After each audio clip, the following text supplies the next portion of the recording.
नमस्कार दोस्तों, रोहित है। Today is the third lecture on judiciary और आज बहुत इंपॉर्टेंट टॉपिक कवर करेंगे, है ना। तो इसको आज धुआं धुआं मचाते हैं। Pre retirement judgment, post retirement वगैरह देखते हैं कि issue of the post retirement jobs by the जजेस। आप लोग देखे होंगे कि खूब न्यूज में चलता है कि जो पोस्ट रिटायरमेंट जॉब लेने चाहिए कि नहीं लेने चाहिए। केम जोसेफ,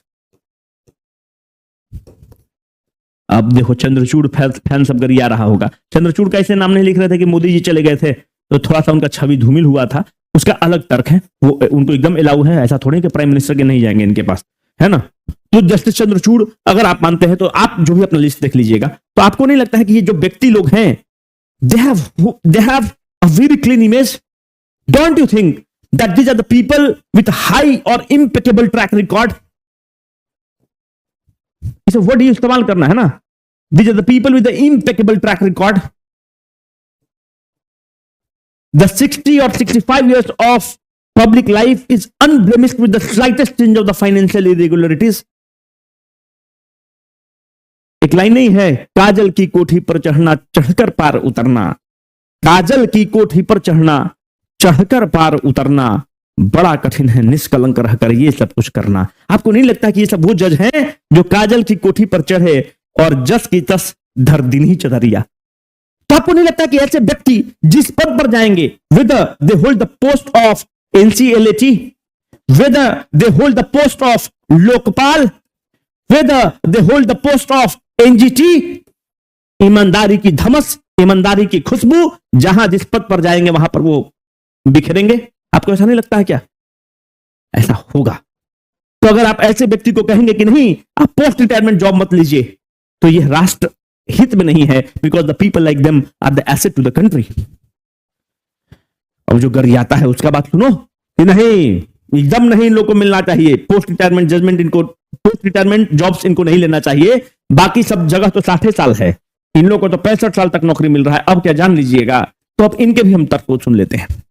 फिडप्रो को है, देखो अगर कोई चीज हो रहा है तो एक रिसीवर है और एक गिवर है। कैसे समझोगे? लड़की लोग मानते हैं कि H&M का टॉप दिला रहा है, मानते हैं कि लेवाइस का जींस दिला रहा है। रे पगली, रे भोली लड़की, तुमको लग रहा है कि it is being given because of love, it is being given because of care. बहुत भोली हो, महंगा सौदा है। क्विड प्रो को, सूद के साथ लड़का उछलेगा। मतलब ऐसा नहीं बोल रहे, मतलब प्यार करने वाला भी लड़का होता है, सब लड़का एक ही तरह का नहीं होता है, पर लड़का तो लड़का है। Men will be main.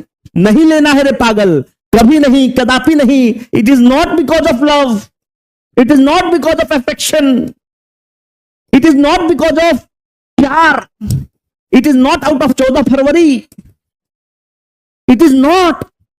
Principal जब आदमी कहीं लगाता है तो उसको इंटरेस्ट के साथ वसूलता है ना। अब हम ये जो एग्जांपल दे रहे हैं, हम डीआई का बात कर रहे हैं, सब चीज का कोई मतलब नहीं है। देखो परसेप्शन बायस है, perception bias in the sense है कि क्विड प्रो को है, मतलब कि अगर तुमको हम 10 जज रिटायर हुआ, जो 10 जज रिटायर हुआ उसमें हम 2 ही ट्रिब्यूनल का पद खाली था, तो हम ये जो 8 जज है इसको किस ग्राउंड पर रिजेक्ट किए? ये भी तो सुप्रीम कोर्ट का जज था, तुम ही दोनों को क्यों दिए? हम जस्टिस खानविलकर को ही क्यों लोकपाल बनाए? जस्टिस श्रीवास्तव को ही क्यों एनजीटी का अध्यक्ष बनाए? सैयद जो नजीर साहब थे उन्हीं को क्यों गवर्नर बनाए? और भी तो उनसे भी काबिल लोग नहीं था क्या सुप्रीम कोर्ट का जज? क्यों? क्विड प्रो को मतलब परसेप्शन बायस हो रहा है। परसेप्शन बायस का मतलब हो रहा है बेसिकली कि इसमें हम लोग ये मान के चलो कि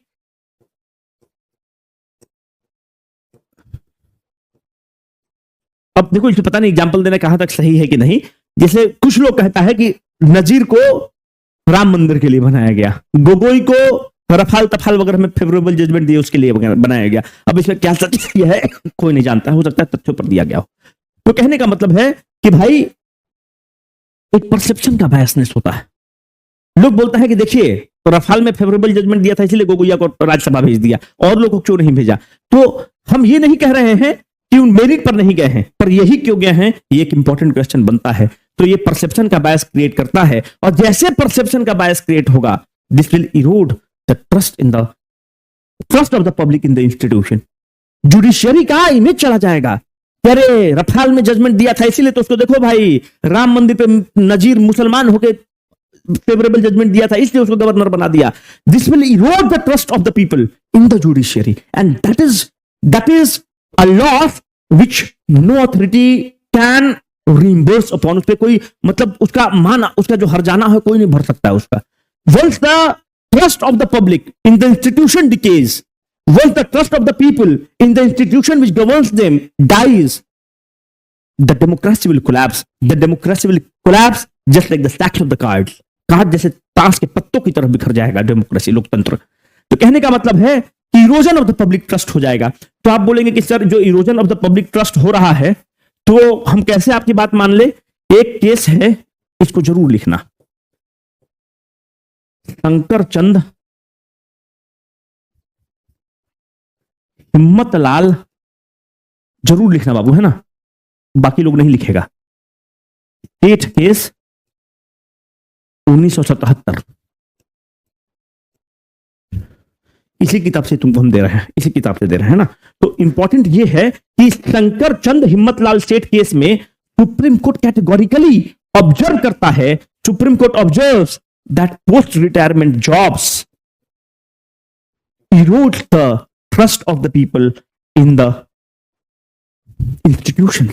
इसलिए हमको नहीं करना चाहिए। तो इसको स्टार मार करके लिखना, शंकर चंद हिम्मत लाल स्टेट केस 1977 में सुप्रीम कोर्ट ये ऑब्जर्व करता है कि हम लोग को ये पद को नहीं लेना चाहिए। तो ये बहुत इंपॉर्टेंट केस बन जाता है आपके एग्जाम के लिए। तो इसको स्टार मार करके लिख लेना, है ना। तो इसको जब लिखोगे तो तुम्हारा आंसर को इस कोट करोगे ना तो बहुत इंपॉर्टेंट बन जाएगा। इंस्टीट्यूशनल इंडिपेंडेंस बहुत इंपॉर्टेंट पॉइंट है।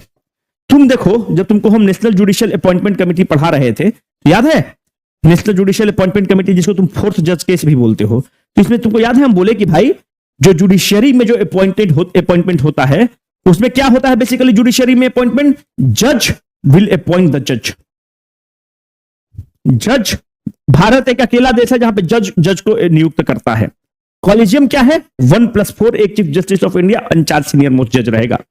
तो एनजेएससी में क्या हो रहा था कि हम लोग ये बोल रहे थे कि एक एग्जीक्यूटिव विंग भी जज की नियुक्ति में शामिल होगा, पर सुप्रीम कोर्ट ने, ये कौन सा अमेंडमेंट था? 99th कॉन्स्टिट्यूशनल अमेंडमेंट एक्ट था। तो सुप्रीम कोर्ट ने क्या कहा कि नहीं, जुडिशियल सुपरमेसी और the judicial independence is the key, is the part of the basic structure. There is under Article 50, there is judiciary, there is executive, and this line shall not be breached. Once executive is the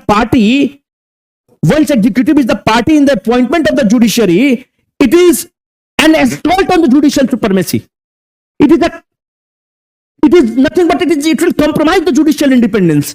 आप ये क्या कर रहे हैं? Article 50 का हवाला देके आपने इसको नल एंड वाइड घोषित किया। पता नहीं तुम इन चीजों को अप्रिशिएट कर पाते हो कि नहीं यार। I don't know whether you are appreciating this और नॉट। आप कह रहे हैं कि आर्टिकल 50 कहता है कि जुडिशियरी और एग्जीक्यूटिव अलग अलग रहेगा। एनजेएससी को इस ग्राउंड पर खारिज किया गया कि जुडिशियल सुपरमेसी नाम की चीज होती है, जुडिशियल इंडिपेंडेंस नाम की चीज होती है। उस केस में आप कह रहे हैं कि executive can not be the part in the appointment of the judiciary. What is happening in this post retirement jobs? भाई एनजीटी का अध्यक्ष कौन तुमको बना रहा है? तुम्हारे पप्पा जी बना रहे हैं। पोस्ट रिटायरमेंट जॉब में तो पूरा एग्जीक्यूटिव ही आपको नियुक्त कर रहा है। यहां पे कहां गलू रे भाई तो जुडिशियल इंडिपेंडेंस ही बताओ तुम। You can not have 2 yardsticks my dear friend. You can not have he is my best friend. लड़की लोग जो बोलती है लड़का मेरा बेस्ट फ्रेंड है, तो लड़का तुरंत पिनक जाता है। लड़का को पता है कि बेस्ट फ्रेंड अभी कंधा दे रहा है, उसको चिड़चिड़कता है क्योंकि लड़का समझ जाता है। And you can not have boyfriend together. ना जमी, मार होना तय है, मार फंसेगा। यहां पे वही मामला है। तुम कह रहे हो वहां पे जुडिशियल सुपरमेसी के नाम पे NJAC was thrown into the dustbin of the history on the ground of the judicial supremacy that the executive cannot be the party in the appointment of the judges. And what about this case in the post retirement jobs? फटाक से मलाई मिला तुम चाट लिए। Executive directly तुमको appoint कर रहा है। You can not have 2 yardsticks my lord, you can not have 2 yardsticks for yourself. एक जगह आप उड़ा रहे हो, एक जगह उसको रख रहे हो। तुम बोलोगे मतलब तो बड़ा हिपोक्रेट आदमी है, उधर तो बड़ा पक्षधर बात कर रहा था। मेरा काम बस ये है कि दोनों पक्ष को बहुत ईमानदारी से आपके समक्ष रखे, आप अपना विवेक बनाएं, आप अपना मन बनाएं। माइक काम कर रहा है ना, उधर देखते रहते हैं कि माइक काम कर रहा है कि नहीं, कभी माइक ही बंद हो जाता है। इतना जोर से चिल्लाते हैं कि माइक का बैटरी सैटरी सबका बढ़ जाता है। ठीक है, तो ये है तुम्हारा यार, इसको ध्यान दे देना।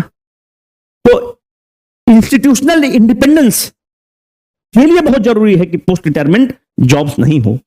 Encouragement of the culture of the sycophancy, ये बहुत इंपॉर्टेंट पॉइंट है, इसको अप्रिशिएट करना। तुम देखो, हम मानते हैं कि जज नंबर एक्स है, हमारा अभी सुप्रीम कोर्ट में 2 साल बचा हुआ है, मतलब 63 साल के हैं।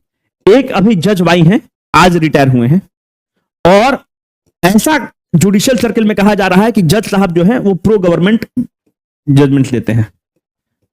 और जैसे ही रिटायर किए, सरकार ने कहा कि आप एनएचआरसी के अध्यक्ष बन जाइए। आपको क्या नहीं लगता कि ये सिग्नल दिया जा रहा है जुडिशरी को, एग्जीक्यूटिव के द्वारा, कि भाई ठीक है, तुम जानम मेरे चलते बदनाम तो हुए, पर एहसान अदा कर देंगे तुम्हारा। ठीक है, बद से बुरा बदनाम। देखो, दुनिया में एक काम करना, बदमाश होना पर बदनाम मत होना, समझते हो?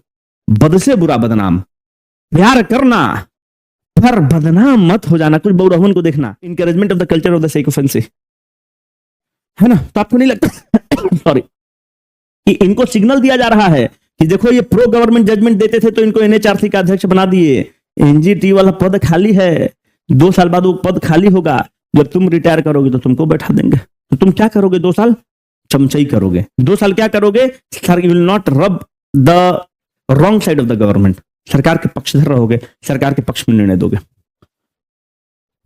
Against the spirit of the constitution, beautiful line है ना। आर्टिकल 50 तुमको क्या कहता है, हम तुमको पहले बता चुके हैं। It is against the conscience of the constitution, constitution की जमीर के खिलाफ है। आर्टिकल 50 तुमको क्या कहता है? आर्टिकल 50 कहता है कि there has to be a separation between the judiciary and the executive. NGS इसी ग्राउंड पे तुम रिजेक्ट किए थे। Here what is happening, the executive is obliging the judiciary through the appointment. Direct prime minister appoint कर रहा है, तो तुम इसे मत बुलाया कि प्रेसिडेंट अपॉइंट करता है। President acts as per the advice of the prime minister, direct executive appoint आपको कर रहा है। तो यहां पर आप संविधान की जो आत्मा है आर्टिकल 50, उसका आप तहस नहस कर रहे हैं, इसलिए पोस्ट रिटायरमेंट अपॉइंटमेंट गलत है। तो तुम बोलो कि मास्टर हमको समझ में नहीं आ रहा है। तुमने प्रोपोनेंट्स का भी व्यू रखा, जो इसके समर्थक हैं, तुमने अपोनेंट्स का भी व्यू रखा। दोनों पक्ष को हमने बहुत बहादुरी से रखा, बहुत ईमानदारी से रखा। बीच का रास्ता निकलेगा कि क्या करना है। बीच का रास्ता आप देखो, कूलिंग ऑफ पीरियड हो। जैसे 65 साल में आप रिटायर तो हो गए, ये नियम हो जाए कि कोई भी जज को 3 साल बाद ही, रिटायरमेंट के बाद ही उसको कोई भी ट्रिब्यूनल का अध्यक्ष बनेगा, कमीशन का अध्यक्ष बनेगा। तो इससे क्या होगा कि 3 साल बाद तुम सरकार का चमचई किए थे, मालूम चला सरकार ही बदल गया, तो तुम फंस गए। मानते हैं सरकार भूल भी तो जाता है तुरंत। तुम्हारा ऐसा कई गो जज उसके सामने चमचई कर रहा है, भूल गया। तुमको जिस लॉ मिनिस्टर से अच्छे टर्म्स पे थे, लॉ मिनिस्टर के साथ तुम्हारा अच्छा टर्म्स था, मालूम चला कि लॉ मिनिस्टर का पदे चला गया, वो चल गया यूथ मंत्री के रूप में। तो तुम जिसके लिए चमचई किए थे, जिसके लिए अपने ईमान बेचे थे, जिसके लिए तुम जमीर बेचे थे, वो सरकार बदल गई, वो मिनिस्टर बदल गया। जज्बात, रातों रात जज्बात बदल गए, ख्यालात बदल गए, सब कुछ बदल गया, तुमको पता भी नहीं चला। तो कूलिंग ऑफ पीरियड रखा जाए कि तुरंत जज रिटायर होने के बाद तुरंत उसको पद नहीं मिलेगा, 3 साल 4 साल बाद ही उसको पद मिलेगा। तो इससे क्या होगा कि pre retirement judgments will not be impacted by the post retirement jobs. Transparent appointment process हो, ये बहुत इंपॉर्टेंट है कि ट्रांसपेरेंट अपॉइंटमेंट प्रोसेस हो। इसमें क्या होना चाहिए बेसिकली कि देखो, यहां पर अभी क्या हो रहा है कि एग्जीक्यूटिव जो है वो डायरेक्टली अपॉइंट कर रहा है ट्रिब्यूनल्स के अध्यक्ष को डायरेक्टली। एक बॉडी बना दिया जाए, इसमें एग्जीक्यूटिव के कुछ मेंबर्स रहे, कुछ लेजिस्लेचर के मेंबर रहे, कुछ मेंबर ऑफ पार्लियामेंट रहे, लीडर ऑफ अपोजिशन रहे, कुछ सरकार के सदस्य रहे, कुछ एमिनेंट जूरिस्ट रहे, जो रिटायर्ड सुप्रीम कोर्ट के जज हैं, चीफ जस्टिस हैं। इन लोग जो हैं, जो भी ट्रिब्यूनल से मानते हैं कि 10 वैकेंसी है, इस 10 वैकेंसी में किसकी नियुक्ति होगी? मानते हैं कि जैसे एनजीटी का नियुक्ति करना है, तो भाई ऐसा जज को चुनो। अगर तुम जज जुडिशरी में भी देखोगे तो वहां पे बेंच बटा रहता है कि मानते हैं कि अगर हम वकालत किए हैं जुडिशरी का, हम वकालत किए हैं इन्वायरमेंट का, तो अमूमन तुम देखो कि इन्वायरमेंट वाला केस मेरे पास आएगा, मानते हैं कि हम वकालत की है सर्विस रूल्स का, तो मैक्सिमम सर्विस रूल वाला केस जस्टिस नंबर वाई पर जाएगा। तो हम यहां पर वैकेंसी देखेंगे कि किस ट्रिब्यूनल में किस एक्सपर्टीज की जरूरत है। यहां पर जितने रिटायर्ड जज हैं इसका मेरे पास पूल है। उस जज का हम लोग देखेंगे एक बार हिस्ट्री कि कौन अच्छा जज है, कौन न्यूट्रल जज रहा है ईमानदारी से, और उसकी नियुक्ति हम लोग उस ट्रिब्यूनल में कर दें। Instead of government appointing them, make a body, एक कानून बना दे जिसमें एक सिलेक्शन पैनल रहे 10 आदमी का, उसमें कुछ जुडिशरी के मेंबर रहे, एग्जीक्यूटिव के रहे, लेजिस्लेचर के मेंबर रहे, वो मिल बैठ के डिसाइड कर दे कि इस ट्रिब्यूनल में किसको जाना चाहिए, ये ज्यादा अच्छा रहेगा। एंड दिस इज ब्यूटीफुल, यही करना चाहिए, पर सरकारवा कभी नहीं करेगा। कोई भी सरकार, कांग्रेस की सरकार, भाजपा की सरकार कभी नहीं करेगी, भूल जाओ कि करेगा। इंस्टीट्यूशनल मैकेनिज्म क्रिएट करिए, ये बहुत इंपॉर्टेंट है। जो इंस्टीट्यूशनल मैकेनिज्म की तुमको बात कर रहे हैं, ये लॉ कमीशन, ये जो हम आइडिया तुमको दिए ना, ये हम अपना आइडिया नहीं दिए हैं। लॉ कमीशन अपने 230वां रिपोर्ट में बोलता है कि इंडिपेंडेंट बॉडी बनाइए और काम करिए, ट्रांसपेरेंट अपॉइंटमेंट प्रोसेस करिए। जैसे इंस्टीट्यूशनल मैकेनिज्म अभी जो तुमको बताइए, इंस्टीट्यूशनल मैकेनिज्म का उदाहरण है। ट्रांसपेरेंट अपॉइंटमेंट प्रोसेस करिए, मतलब यार देखो कि जैसे लोकपाल की जो नियुक्ति होनी है, इसमें पीपल ऑफ हाई इंटीग्रिटी को अपॉइंट करिए। जस्टिस एम खानविलकर के बारे में ऐसा कहा जाता था कि प्रो गवर्नमेंट देते थे, मेरिट पर अपॉइंटमेंट करिए। अगर मानते हैं कि नेशनल ग्रीन ट्रिब्यूनल है, इसमें ऐसे व्यक्ति को अपॉइंटमेंट करिए जो इन्वायरमेंट का मैटर्स को देखता है। अमूमन देखा गया कि जो श्रीवास्तव साहब थे वो इन्वायरमेंट का मैटर्स नहीं देखते थे, वो सर्विस रूल्स का मैटर देखते थे, और उनको एनजीटी का अध्यक्ष बना दिया गया है। तो यार उनको ट्रांसपेरेंट अपॉइंटमेंट प्रोसेस तुमको लग रहा है नहीं है ट्रांसपेरेंट अपॉइंटमेंट प्रोसेस, क्योंकि अगर श्रीवास्तव साहब अगर केवल एक्सपर्टीज उनको रहता है इन्वायरमेंटल मैटर्स में तो ठीक था, वो सर्विस मैटर्स का ज्यादा केस देखते थे, तो उनको बना दिया गया है। तो ये गलत है।